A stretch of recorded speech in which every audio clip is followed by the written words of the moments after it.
You stole my car, took my daughter, and you still dare to call yourself her savior? The words hit harder than the wall they'd just slammed him into. Darius King tasted blood at the back of his throat as his cheek scraped cold hospital tile. A security guard wrenched his arms behind his back, metal cuffs cutting into skin already raw from the struggle. Fluorescent lights hummed overhead. The air smelled like antiseptic and panic. "Don't move," one of the guards snapped, as if he could. Just a few meters away, through a pane of glass fogged with fingerprints and the reflection of rushing bodies, a small girl lay on a narrow bed. Wires snaked across her chest. A mask covered her face. Machines blinked and beeped in sharp, steady rhythms. Ella Sterling, 7 years old. Bee sting. Allergic shock.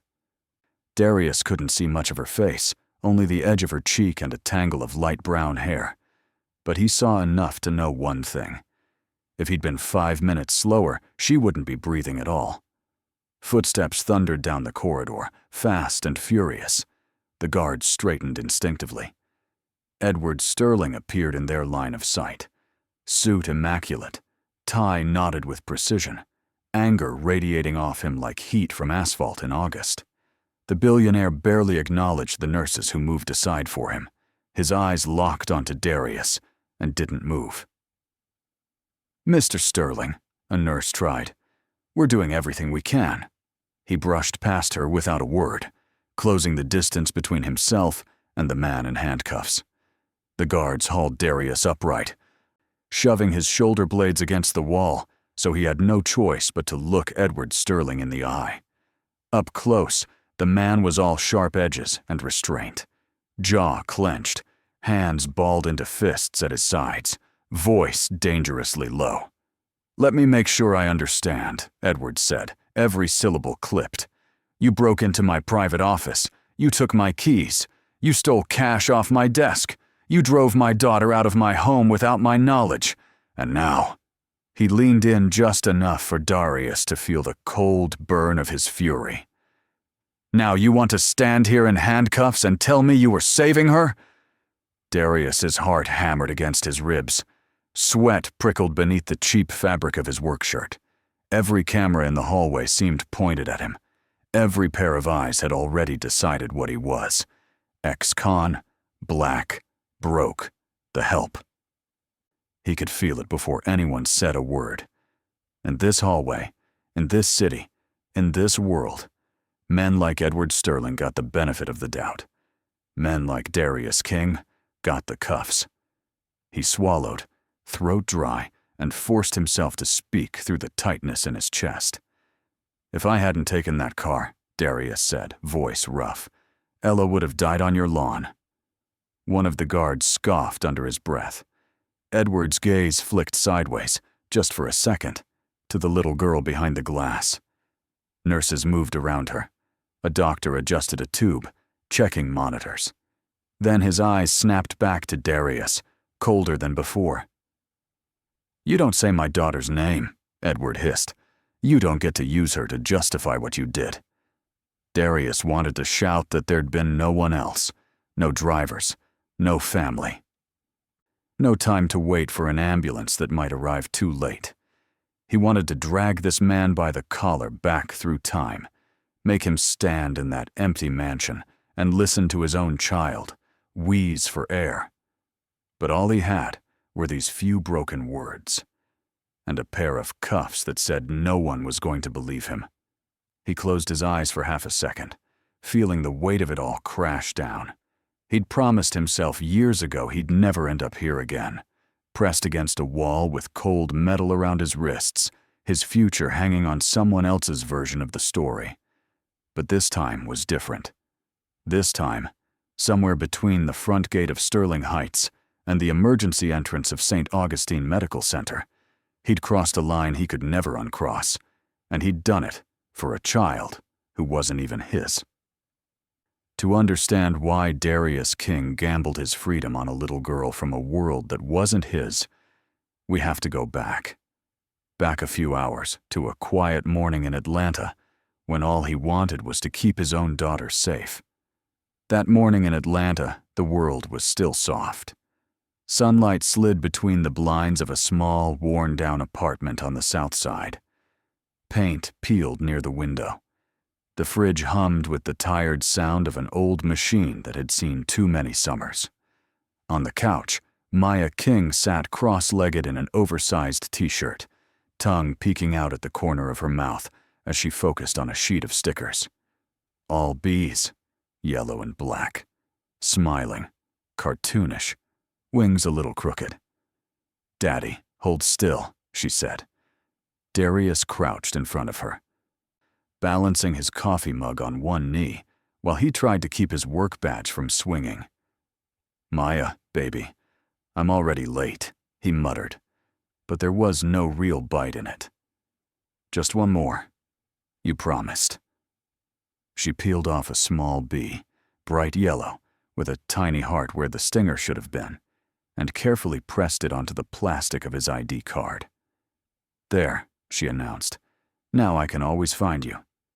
Darius glanced down at the sticker, then at his daughter. Her hair was in fuzzy braids, some coming loose. One sock was pink, the other blue. 8 years old, and already carrying the light of his whole world on her shoulders. "You know this just helps security find me quicker if I mess up, right?" he joked. Maya giggled. "You're not gonna mess up." He took a sip of coffee to hide the doubt that flickered in his eyes. "Finish your toast," he said instead, standing up and grabbing his jacket. "Mrs. Jenkins is expecting you in 10. Maya slid off the couch, padding across the faded carpet in mismatched socks. "Are you cleaning rich people's toilets again?" Darius snorted. "Something like that." He knelt to zip her backpack. "It's just a job, baby. It's not forever." She looked at his badge, at the bee. "As long as it's safe." He hesitated. There it was. The thing that gnawed at him at 3 a.m. when the ceiling looked too close and the world felt too small. Safe. He'd done time for something he didn't even do. Wrong place, wrong friends, wrong night. The system had stamped his name, and the stamp didn't wash off easily. Every form asked the same question. Every background check paused longer on his application. He'd told himself 100 times, never again. No cops, no trouble, no chances. He smoothed Maya's hair and forced a smile. "It's safe," he said. "I promise." She nodded, trusting him like only a child can. "Then go. Rich people's dust bunnies are waiting." He laughed, kissed her forehead, and opened the door. As they stepped into the hallway, he didn't know that by nightfall, the word "safe" would be something he'd burn to keep, even if it meant breaking every rule he'd built around himself. Sterling Heights sat on the opposite edge of the city like a different planet altogether. The gate alone was worth more than Darius's car. Gold letters spelled out the name Sterling across black iron bars, flanked by stone pillars, with security cameras perched on top like vigilant birds. The guard at the booth checked his ID, eyes flicking down briefly to the little bee sticker. "New guy, right?" the guard said. "Yes, sir." "Darius King, janitorial." "I know the file." The guard's voice flattened. "Background check flagged. Don't touch what you're not supposed to touch. You'll keep the job. Step out of line, you're gone. Clear?" Crystal, like the chandeliers inside. "Yes, sir," Darius replied, jaw tight. He drove through the open gate, past manicured lawns and fountains pretending to be natural streams. The Sterling mansion rose ahead, glass, stone, and angles, more museum than home. Inside, people moved at a quiet, controlled pace. Housekeepers in neutral uniforms. A chef arranging something delicate on a plate that looked too small. Someone polishing already gleaming railings. In the far hallway, a door stood out, solid wood among glass and white walls. Edward Sterling's private office. Darius noticed it because of the way others avoided even looking at it. the way conversation dropped a notch when someone walked past. "King," a supervisor murmured, handing him a cart. "You stick to the guest wing and the downstairs bathrooms. Don't go near the study. Don't go near Mr. Sterling's office. Don't touch any vehicles." "That clear?" the man asked, voice low. "Got it," Darius said.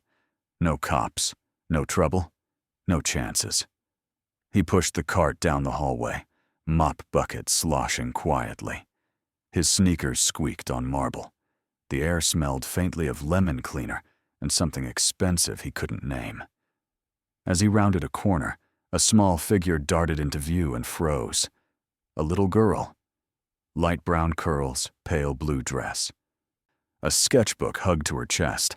Ella Sterling. She stared at him like she'd just seen a bear in the hallway. "Hey," Darius said, softening his voice. "Didn't mean to scare you." "I wasn't scared," she replied quickly, clutching the sketchbook tighter. A faint buzzing filled the silence. 1, then 2 bees zipped past, attracted by the potted flowers near the window. Ella visibly flinched. Darius watched her shoulders tense, the way her eyes tracked the bees like they might attack any second. "You don't like them?" he asked. "They hurt," she muttered. "Mom says I'm highly allergic." She said, "highly allergic," like she'd memorized it from a doctor's mouth. Darius stepped closer to the flowers, waving his hand gently, guiding the bees toward the open window. They drifted out into the sunlight, uninterested in either of them. "Sometimes they're just confused," he said. "They don't mean to hurt you." Ella looked unconvinced. Her eyes flicked to his chest, to the badge hanging from his lanyard. "What's that?" she asked. "A mistake," he almost said. Instead, he smiled. "It's my work badge, for the gate and stuff." She leaned in, squinting. "Is that a bee?" The sticker Maya had placed there glowed yellow and black. "Yeah, my daughter put it there." His voice warmed automatically. "Her name's Maya. She loves bees." "That's weird," Ella said. Darius laughed. "Yeah, maybe a little." She hesitated, then opened her sketchbook. Inside, page after page showed drawings. Flowers, trees, a big house that looked suspiciously like this one. And bees. Lots of bees. But her bees had sharp teeth and angry eyes, stingers too big for their bodies. Some hovered over stick figure kids lying on the ground. He felt something twist in his chest. "Wow," he said gently. "You draw really well." "They look scary," she muttered. "They look strong," he corrected, like someone who got hurt once and doesn't want it to happen again. She frowned, considering that. A voice echoed down the hall. "Ella, honey, we're leaving in 20 minutes." Ella closed the sketchbook with a slap. "That's Mom. She has to go to a fundraiser." She hesitated, then looked at him. "Are you going to be here?" she asked. "Most of the day." He pointed vaguely toward the guest wing. "Cleaning things you'd never notice were dirty." A tiny smile tugged at her lips. "I'll be in the garden later," she said. "My tutor canceled, so I have to entertain myself." She mimicked an adult tone. He chuckled. "Garden sounds nice." She nodded, then hurried off, hair bouncing. When she disappeared around the corner, Darius glanced back at his badge. The bee sticker looked almost childish against the cold plastic. Then his gaze drifted farther down the hall. To the heavy wooden door. Edward Sterling's office. He only saw inside for half a second, when a housekeeper came out carrying a stack of folders, and the door stopped just short of closing. But that half second burned into his mind. Dark wood desk, a wall of screens, a painting that probably cost more than this entire building. And on the polished surface of the desk, catching a slice of sun, a key ring, silver keys, black fob, and a small metal charm shaped like a bee. Another bee. He barely had time to register it before the door clicked shut. He moved on. But the image stayed with him. A rich man's bee charm upstairs, his daughter's sticker bee on his chest, a rich girl's angry bee drawings pressed between pages. Weird, he thought, like the universe had picked its symbol for the day. By early afternoon, the mansion had gone quiet in the way only rich houses do, full of expensive emptiness. Charlotte Sterling had swept out in a cloud of perfume and pearls, heels tapping on marble as she told Ella, "Be good, sweetheart. I won't be long. Stay near the house. If you need anything, call Rosa or security, okay?" "Yes, Mom," Ella had answered, eyes drifting toward the garden doors. Darius had watched from a distance as the sleek car pulled away, gate opening and closing like a mouth swallowing her whole. "Mr. Sterling left earlier," one of the staff murmured. "He's flying to New York for some meeting. House'll be light this afternoon." "Good," another replied. Man's stress level fills the whole place. Slowly, staff trickled out. The chef signed off. A cleaner waved goodbye. The supervisor checked his watch, decided nothing would explode in the next few hours, and left too. By 3 o'clock, the mansion's heartbeat had slowed to echoing footsteps and the occasional distant sound of a TV in some unused room. Darius was in the downstairs bathroom, scrubbing a sink that already sparkled, when he heard it. At first, he thought it was a shout. Then he realized it was a sob, high-pitched, panicked. He dropped the sponge. "Hello," he called. No answer. Just another choked sound, followed by a small, gasping cough. He stepped into the hallway. "Ella," he called, louder. The sound pulled him toward the back of the house, past the glass doors, out onto the patio. Heat rose from the stone tiles. Beyond, the garden stretched lush and green, a painter's daydream, rose bushes, lavender, neat paths. And there, halfway down a row of purple blooms, was a small figure on the ground. Ella. She was on her knees, hand clutched to her neck, sketchbook abandoned in the dirt. Bees scattered angrily from a crushed flower near her leg. Darius sprinted. "Ella!" She looked up at him, eyes wide with something more than fear. Her lips were swelling. Hives bloomed across her face and neck in angry red patches. "I can't," she wheezed. Her throat. Of course, the allergy. Every muscle in Darius's body went cold and electric at once. Okay, I got you," he said, more to himself than to her. He scooped her up, her body frighteningly light. Her breathing sounded wet and broken, as if each inhale was trying to squeeze through a shrinking straw. "Where's your pen?" he demanded, already moving back toward the house. "Ella, did your mom leave you something? An EpiPen?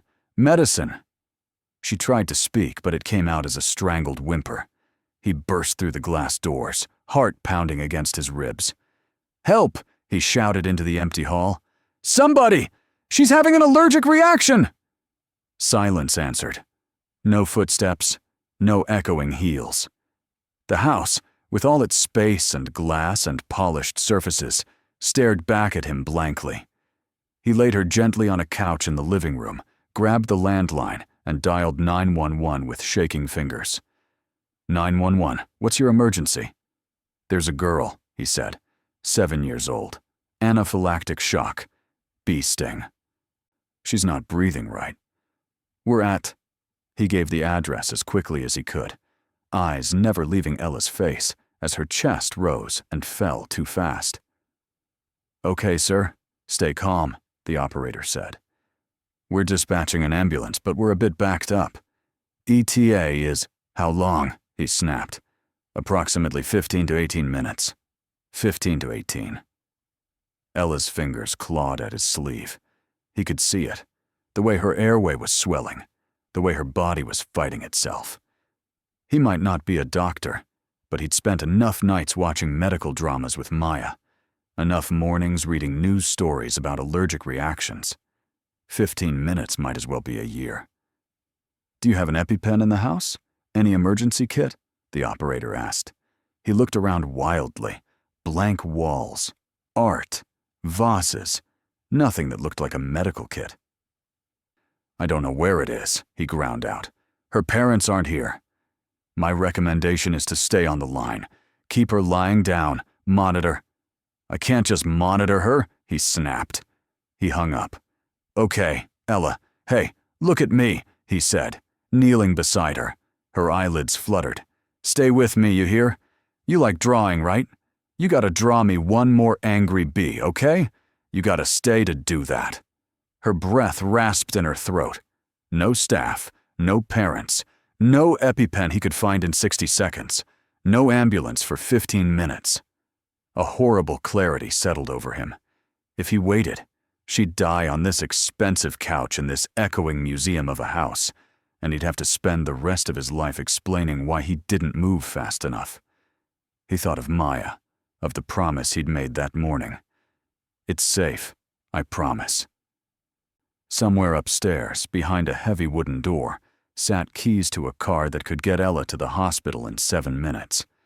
He knew, because he'd Googled it once, board in the break room. Distance from Sterling Heights to St. Augustine Medical Center. 7 minutes, but that door came with rules, with cameras, with consequences. The guard's voice echoed in his head. "Don't go near the office. Don't touch the vehicles. You step out of line, you're gone." Gone meant unemployed at best.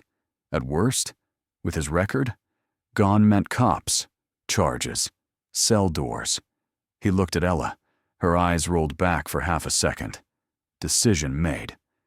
Darius scooped her up again. "I got you," he muttered.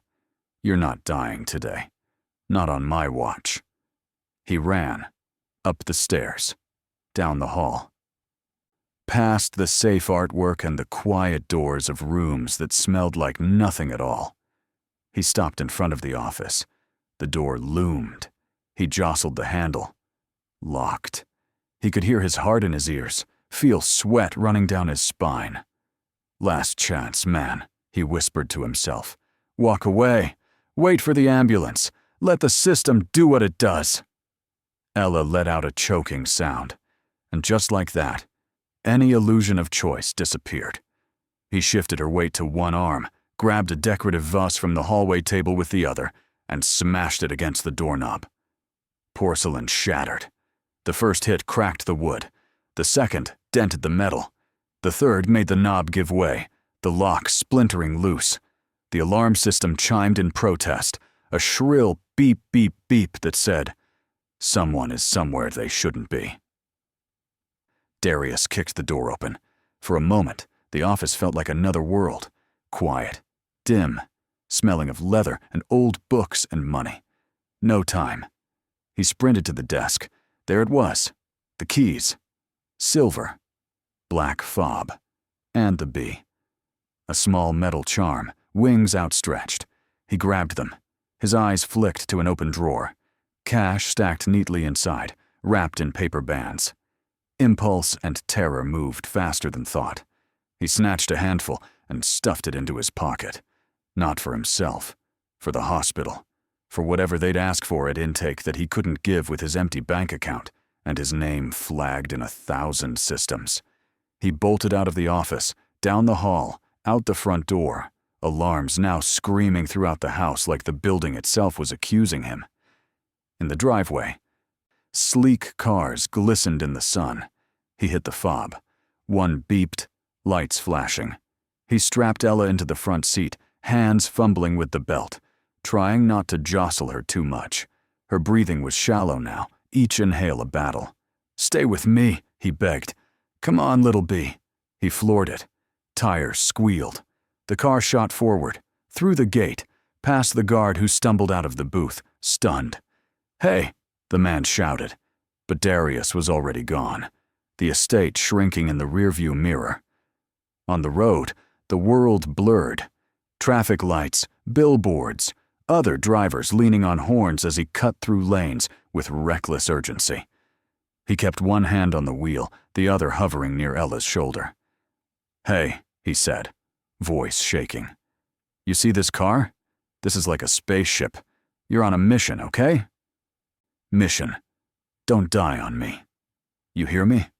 That's an order." Her eyes fluttered. A wet noise rattled in her throat. "Daddy," she rasped. The word pierced him. "I'm not your dad," he said gently, voice cracking. "But I'll get you back to yours, I swear." St. Augustine Medical Center appeared ahead, a white block against the sky, the red emergency sign burning like a beacon. He pulled into the emergency bay so fast, a nurse actually jumped back, dropping a clipboard. He didn't care. He threw the door open, yanked Ella out of the seat, and staggered toward the sliding doors. "She needs help!" he shouted. "Bee sting! Anaphylactic shock!" The world became motion, hands taking the girl, voices barking terms, anaphylaxis, epi, intubate if necessary, a gurney, a mask.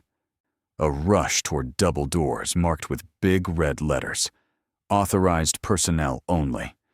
A nurse tried to block him. "Sir, you have to stay here." "She needs someone with her," he insisted. "She has us," the nurse replied firmly. "If you really helped her, you did your part. Let us do ours." The doors swung shut in his face. The adrenaline drained out of him all at once, leaving his legs weak. He stumbled back to the nearest wall and slid down until he was sitting on the floor, hands shaking.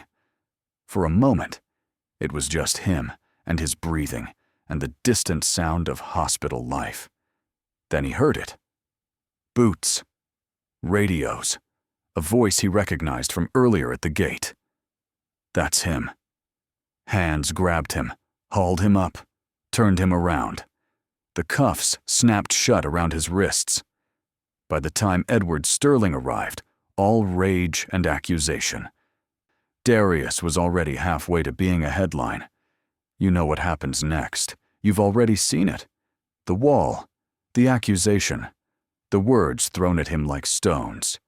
You stole my car. You kidnapped my daughter. And you still dare to call yourself her savior? You know how small a man can feel in a hallway designed for giants. What you haven't seen is what came after. Time stretched in that fluorescent-lit corridor, thin and fragile. Darius stood cuffed, heartbeat roaring in his ears, eyes glued to the doors where they'd taken Ella. Edward stood a few feet away, pacing like a caged animal. His fists clenched and unclenched. His gaze kept darting to the glass, then back to Darius, like every look at the man refueled his anger. A doctor pushed through the doors, mask hanging loose around his neck, gloves snapped off. Everyone moved at once. Edward reached him first. "How is she?" he demanded. The doctor's eyes flicked between Edward's expensive suit, the security guards, the man in cuffs. "Mr. Sterling?" he confirmed. "Yes," the doctor nodded. "Your daughter is stable." Darius's knees nearly buckled in relief. "We administered epinephrine on arrival, supported her airway, monitored her vitals. It was close," the doctor continued. "Very close." Edward swallowed hard. His hand went to his mouth, covering something like a sob. The doctor shifted his attention to Darius. "Are you the one who brought her in?" he asked. Darius opened his mouth, but one of the guards stepped in. "He's the one who took her," the guard said. "Stole the car, smashed his way into the house. We've got it all on camera." The doctor frowned. "I don't care how he got her here. I care that he did." He looked back at Edward. "Whoever this man is," the doctor said steadily, "your daughter is alive because he refused to wait. Another 5, maybe 10 minutes without treatment, and we'd be having a very different conversation." Silence slammed into the hallway. Edward's eyes flicked between the doctor and Darius. "That can't be right," he said slowly. "The ambulance. I called." "You called after we did," the guard reminded him. "Dispatch said there was already a unit on the way. took us 15 minutes to get here with traffic. From the time she was stung to the time we gave the first injection, the doctor continued, was maybe 9, 10 minutes. That's why she's alive. He turned to Darius fully now. You did good, he said simply. 2 words. They shouldn't have meant as much as they did. But for a man who'd spent years being told what he did wrong, you did good landed like a foreign language. Edward stared at Darius. For the first time, his anger faltered. He saw not the cuffs, not the record he'd had his people pull up, not the skin color that triggered 1,000 quiet biases. He saw the man who had carried his daughter. Take off the cuffs, Edward said quietly. The guard blinked. Sir. Now. Keys jingled. Metal released its grip. Blood flowed back into Darius's wrists with pins and needles heat. He rubbed the red marks, avoiding everyone's eyes. Edward stepped closer, the space between them suddenly much smaller. I saw the footage, he said, voice low. You broke my door. You took my keys. You took cash. Darius swallowed. To pay for treatment if... I didn't ask why, Edward cut in, then stopped himself. He took a breath. Actually, he muttered, I guess I am asking why. Darius met his gaze. Because she was dying, he said simply. And nobody else was there. He didn't say. Because you weren't there. He didn't have to. The words hung between them anyway. Edward looked at the doors to Ella's room. What if you'd crashed, he said, but without heat now. More like a man afraid of all the ways this could have gone wrong. What if you'd been pulled over? What if they'd shot you at the gate? What if... I thought about all that, Darius said. I really did. He thought of Maya, of handcuffs, of headlines. And? Edward asked. And I picked the thing I could live with, Darius replied. If I had to spend the rest of my life in a cell, I could live with knowing I tried to save a kid. I couldn't live knowing I watched her die because I was scared. The hallway hummed. Machines beeped behind closed doors. Edward's shoulders sagged a fraction. You have a record, he said quietly. My security flagged it. I know, Darius replied. You knew that walking into my office, touching my keys, taking my car, might put you right back where you were, Edward said. I knew, Darius repeated, and you did it anyway. Darius thought of Maya's B sticker. Some things, he said, voice soft, matter more than my fear. For the first time, something like respect flickered across Edward's face. The doctor cleared his throat. You can go in, Mr. Sterling, he said. She's asking for you. Edward hesitated, eyes still on Darius. Then he made a decision. He extended his hand. It hung there, between them, a gesture Darius hadn't expected in 100 lifetimes. I misjudged you, Edward said. The words looked like they hurt on the way out. And I'm sorry. Darius stared at the offered hand for a second. Then he took it. His own hand was rough, calloused. Edward's was smooth, used to pins and handshakes, not to mops. Their fingers closed, and something shifted. Not in the world, but in the space between these two men. The headlines came later. Janitor saves billionaire's daughter in dramatic rescue. Social media did what it always does. Picked it up, tore it apart, put it back together. Some said he was a hero. Some said he was reckless. Some said if he were white, he'd never have been cuffed at all. But that was all noise. The important parts happened in quiet rooms. In Edward Sterling's study, for example. The same room Darius had smashed his way into. Now, he stood there invited. The door was intact again, replaced with a newer, shinier, more break-resistant model. On the desk, the key ring lay where he'd first seen it. Bee charm and all. Edward sat behind the desk, fingers steepled, watching Darius with the careful gaze of a man who'd spent his life weighing risks and investments. "I had my lawyers drop the charges," Edward said, obviously. "Thank you," Darius replied. "But that doesn't feel like enough," Edward continued. Darius shifted on his feet. "You don't owe me anything. Your kid's alive. That's plenty." Edward shook his head. "No. That's the thing. I do owe you something. And not because of what the internet says." He opened a folder on his desk and slid it toward Darius. Inside were documents, legal language, the kind of paper that rearranges lives. "What's this?" Darius asked cautiously. "A proposal," Edward said. "My wife's been pushing me for years to expand our charity work. We donate, sure, but it's always been detached. Numbers on a screen. Names on a plaque." He nodded toward the folder. "After what happened with Ella, she suggested we start a fund specifically for emergency medical intervention. For kids whose parents can't afford treatment or who don't have time to argue with insurance." Darius blinked. "That day," Edward continued, "you saw something I never have to see. You made a decision I've never had to make. To break the rules, because the rules were going to get a child killed." He met Darius's eyes. "I want someone like that running this fund." Darius laughed before he could stop himself. "Running it?" he repeated. "Like, in charge?" "Executive director," Edward said. "You'd be compensated well. We'd help with training, schooling if you want to take courses. You'd have a team, a budget. You'd travel. But the decisions?" He tapped the folder. "You'd make them. You'd be the one who says, 'Yes, we helped this kid. Yes, we cut this red tape.'" Darius's heart pounded. "I clean floors," he said faintly.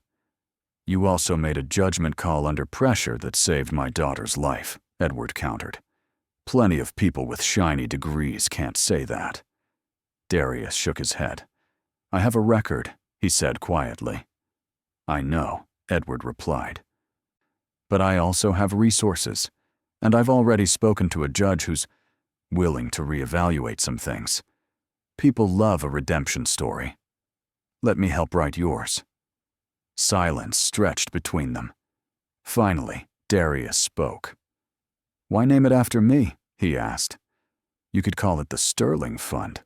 Sounds fancier." Edward smiled crookedly. "It's not called the Sterling Fund," he said.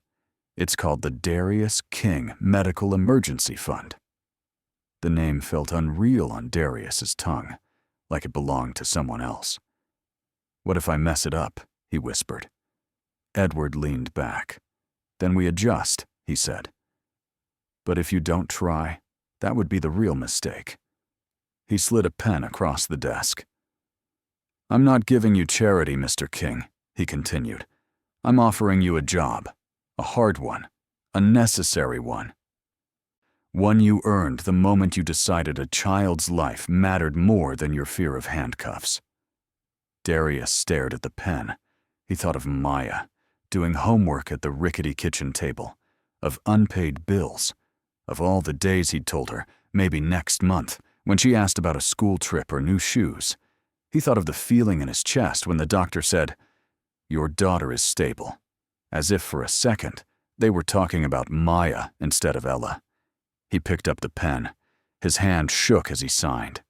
Sometimes the line between one life and another is as thin as ink on paper. Years don't pass in a neat montage. They crawl and sprint and stop and start. But if you stitch together the right moments, the story would look something like this. A modest office in a downtown building. The name, Darius King Medical Emergency Fund, etched on a glass door. Darius sitting at a desk, shirt sleeves rolled up, going through applications from families who sound a lot like his used to. Mothers choosing between rent and medicine.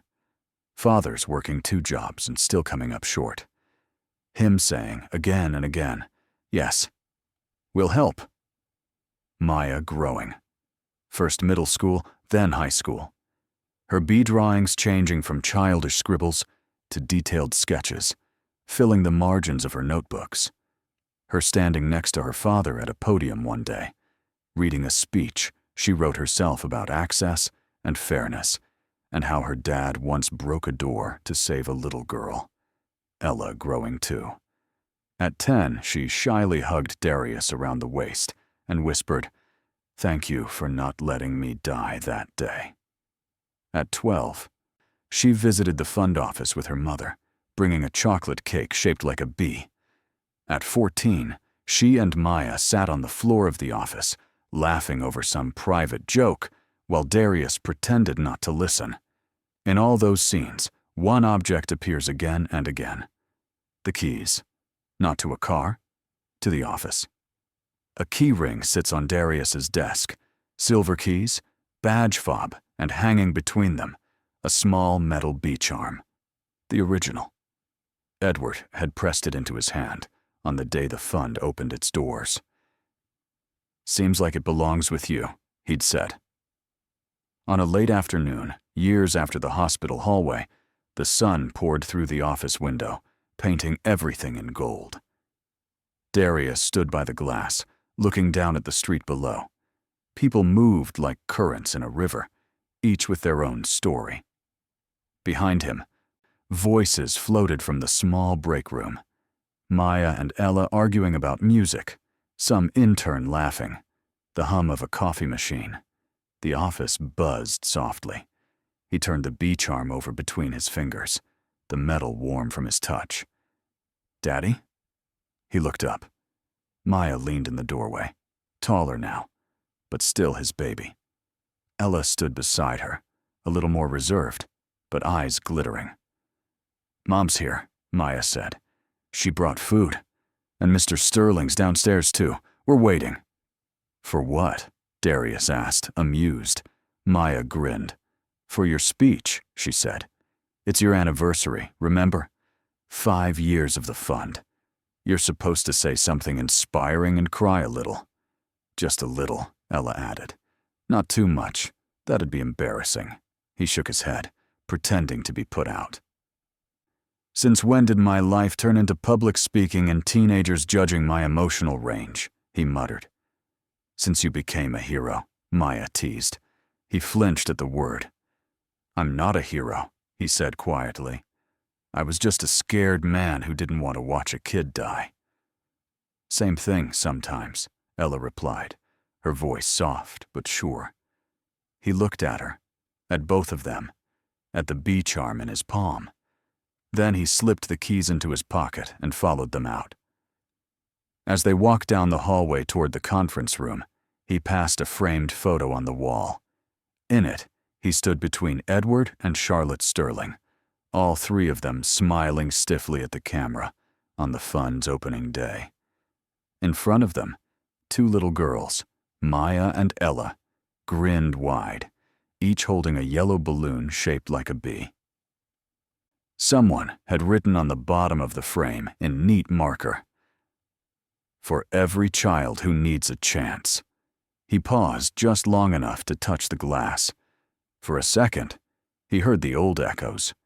A guard's barked orders, the click of handcuffs, the bitter words in that hospital hallway. "You stole my car, you kidnapped my daughter, and you still dare to call yourself her savior?" He smiled faintly. "Yeah," he thought, "I do." Because he knew now what he hadn't, that morning in his tiny apartment. Sometimes, the moment that threatens to destroy you is the same one that cracks your life wide open and lets the light in. He stepped into the conference room. People turned. Applause scattered through the air. Maya squeezed his hand. Ella gave him a small nod. Darius King cleared his throat, looked out at the faces in front of him, wealthy donors, struggling parents, kids trying not to fidget, and began to speak. "You all know the official story," he said. "The headlines, the viral posts, the janitor saves billionaire's daughter thing. But what you don't know is, that day, I wasn't trying to be brave. I was terrified. I'd spent my whole life trying to stay out of trouble. And then trouble found me in the shape of a 7-year-old girl who couldn't breathe. He glanced toward Ella. She smiled, eyes bright. I broke every rule I'd made for myself, he continued. And because of that, she's here. Because of that, this fund exists. We're here so that when another parent, another janitor, another scared person somewhere in this city has to make an impossible choice, they're not alone. He let the words sink in. In this room, he said softly, we get to pick something other than fear. The applause this time wasn't scattered. It rolled through the room like a wave. Later, when the speeches were done and the food was mostly gone, Darius stood by the window once more, watching evening fall. Maya slipped her hand into his. Hey, Dad, she asked. Yeah? Do you ever wish you'd played it safe that day? She asked. Stayed in your lane? Waited for the ambulance? He thought of the house, the garden, the little girl on the grass. He squeezed her hand. Not for a single second, he said. Outside, the city buzzed. Somewhere, unseen, a bee drifted from flower to flower, carrying life on its tiny back. Sometimes, healing doesn't come gentle. Sometimes, it crashes through a locked door, alarms blaring, heart pounding. Terrified, and chooses to act anyway. If this story stirred something in you, a memory, a fear, a time you had to choose between safety and doing what was right, you're not alone. If you were standing in that empty house with Ella in your arms, what would you have done?